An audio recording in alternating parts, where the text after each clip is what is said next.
अभिवादन स्वीकार कीजिए ब्रजेश मिश्रा का और आप देखना शुरू कर चुके हैं द डिबेट।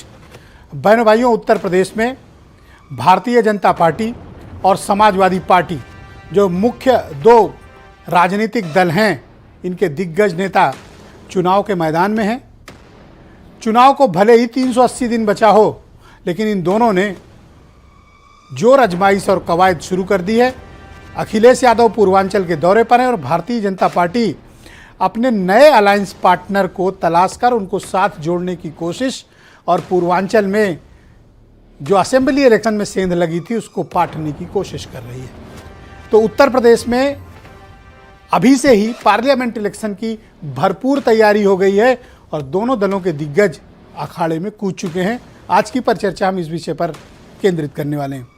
बहनों भाइयों, उत्तर प्रदेश में लोकसभा की 80 सीटें हैं और केंद्र की सरकार बनाने के लिए उत्तर प्रदेश में शानदार प्रदर्शन करना बेहद ज़रूरी है। अगर आपको केंद्र की सत्ता पानी है या वहां पर ताकत बटोरनी है तो भारतीय जनता पार्टी ने 2014 में ज़बरदस्त परफॉर्मेंस करते हुए 80 में 73 सीटें जीत ली थी। ये भारतीय जनता पार्टी की उत्तर प्रदेश में सबसे बड़ी विजय करार दी गई थी पार्लियामेंट इलेक्शंस में।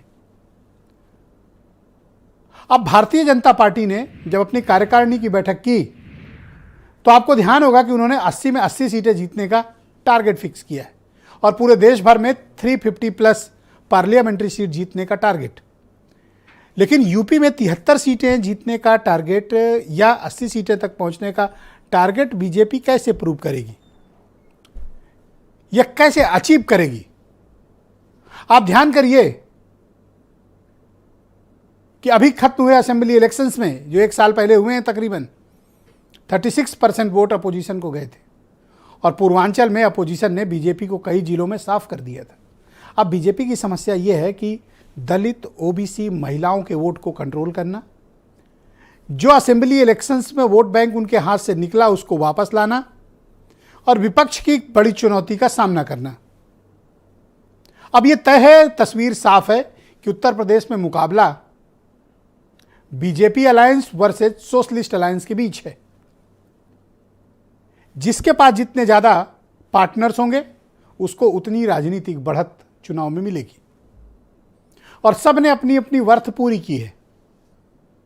मुख्य दलों के साथ साथ कुछ अन्य दल भी इनके साथ जुड़ते हैं, जैसे ओम प्रकाश राजभर, जैसे संजय निषाद, जैसे महान दल के केशव देव मौर्य, जैसे राष्ट्रीय लोकदल।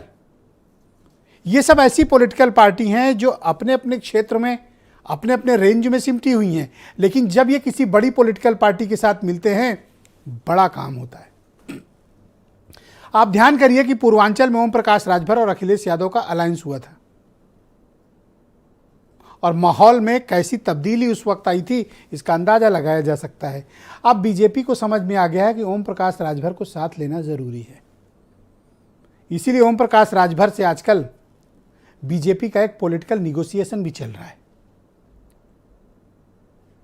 केशव देव मौर्य पहले अलग हो चुके हैं, ओम प्रकाश राजभर बीजेपी के साथ हाथ मिलाने की स्थिति में आगे बढ़ रहे हैं। तो अब उत्तर प्रदेश का पॉलिटिकल सिनेरियो क्या होगा? और इसी बीच बीजेपी ने कार्यकारिणी की बैठक करके एजेंडा सेट कर दिया है, संगठन में ओवरहालिंग चल रही है और अखिलेश यादव पूर्वांचल के दौरे पर निकल गए हैं। अखिलेश यादव इन दिनों बहुत एक्टिव हैं, वो जिलों जिलों का दौरा कर रहे हैं, कार्यकर्ताओं से मिल रहे हैं, पदाधिकारियों से मिल रहे हैं और पब्लिक रैलीज को भी एड्रेस कर रहे हैं। यानी विपक्ष भी तेजी से अपने लक्ष्य की तरफ बढ़ रहा है और भारतीय जनता पार्टी तो पहले से जुटी हुई है। तो अब ये जो अलायंस पार्टनर्स हैं इनका रोल क्या होगा, यही सबसे बड़ा विषय है और इसी विषय पर हमने आज एक परिचर्चा को आयोजित किया है। इस परिचर्चा को हम आगे बढ़ाएं उसके पहले मैं आपको कुछ स्टेटमेंट सुनवाना चाहता हूं, वो सुन लें। डिबेट के उस पार मेरे साथ ओम प्रकाश राजभर खुद होंगे, जिनसे हम उनके आने वाले चुनाव में उनकी क्या राजनीतिक पोजीशन होगी इसके बारे में बात करेंगे। पहले आप कुछ स्टेटमेंट सुन लें। समाजवादी पार्टी के लोगों को ये बताना चाहिए कि जब अखिलेश यादव जी गुलदस्ता लेके चुपके चले जाते हैं और योगी जी से मिल के चले आते हैं, तब कौन सी टीम बन के जाते हैं? हम तो ओपन रहते हैं, जो कहना है मुख पे कहते हैं।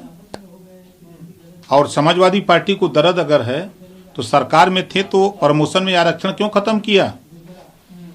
लाखों लोग नौकरी चली गई। मैं कुछ नहीं कहूँगा, उनका गाना याद करके मैं बड़ा खुश होता हूँ कि चल सन्यासी मंदिर में। क्या गाना है भाई, ये कुछ है, नाम तो पूरा बोलो, मैं याद नहीं कर पा रहा हूँ। चल सन्यासी मंदिर में, हाँ, और उसकी दूसरी लाइन जो है कि मेरा कंगना और तेरा चिमटा कुछ बजेगा। तो अब चिमटा बजे ना बजे, कंगना तो बजी रहा होगा कहीं ना कहीं। भारतीय जनता पार्टी ना तो सामाजिक रूप में, भारतीय जनता पार्टी ना ही राजनीतिक रूप से किसी अस्पृश्यता पर विश्वास नहीं रखती। जो भी भारतीय जनता पार्टी की नीति के, भारतीय जनता पार्टी के नेतृत्व के, भारतीय जनता पार्टी के कार्यक्रमों के प्रति अपना समर्थन रखते हैं, उनका हमेशा भारतीय जनता पार्टी में स्वागत। हर नेता अपने पार्टी के लिए मेहनत करता है, दौड़ा कर रहा है, वो उनका अधिकार है, उन्हें करना भी चाहिए। सबको बस ये उम्मीद है, पूरी उम्मीद है कि उत्तर प्रदेश से बीजेपी का सुपड़ा साफ होगा। तो आपको ओम प्रकाश राजभर के पास ले चलेंगे। इसके पहले आलोक अवस्थी भारतीय जनता पार्टी के हैं, उदयवीर सिंह समाजवादी पार्टी के प्रवक्ता हैं।